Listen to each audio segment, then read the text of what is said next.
A Senate probe wants to address possible gaps in the law on security of tenure that some say is aggravating tensions in picket lines. Labor Committee Chair Joel Villanueva says he wants hearings attended by labor unions and company representatives to also clear the air about labor-only contracting. Mayan Los Baños reports.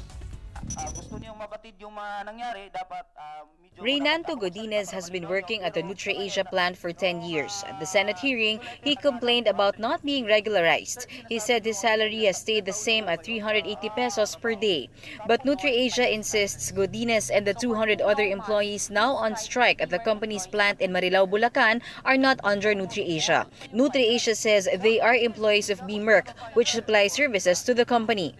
So for 2 long months, these striking B-Mirk employees, numbering about 200, Your Honor, inflicted economic losses and anxiety on the lives and family of more than 1,000 fellow employees through their barricades and blockades. Senator Joel Villanueva believes NutriAsia has committed irregularities under the labor-only contracting rules. Villanueva has appealed to Malacanang to certify as urgent his bill on Security of Tenure and End of Endo Act so that there will be a clear law which will set restrictions on labor-only contracting. Unang-una, maging klaro na ang ating major policy is to have a direct relationship between employer and employee. Yun ho yung polisiya natin. Dapat talaga direct hire. Merong employee-employer relationship direkta. Now, pumapasok yung job contracting when you talk about specialization. Dan Joshua Nazarion, an employee of SPI CRM, was also at the Senate hearing today. SPI provides customer service to PLDT. Hindi po strike, terminate po kasi kami. Terminate po. Ang pinakamatagal po na empleyado dyan is 10 years na. Opo, 10 years na po siya.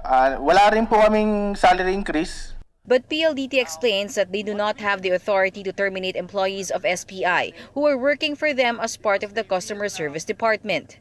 They were terminated was because the Department of Labor issued a cease and desist order against their company SPI for providing services to PLDT.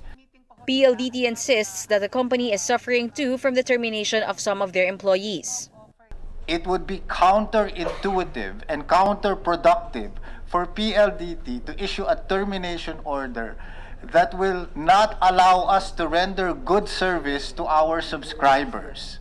It would be recalled that the Department of Labor and Employment has issued a cease and desist order for companies they think are into labor-only contracting. The Court of Appeals meanwhile ruled in favor of PLDT and allowed the said company to outsource some of its services. PLDT for its part says they are in support of laws that will give clear restrictions and definition of job contracting. PLDT says they recognize the contribution of all its employees. They are valuable to us. Mr. Nazario is valuable to us. Their service is valuable to us. Reporting for News 5, Mayan Los Baños, we are One News.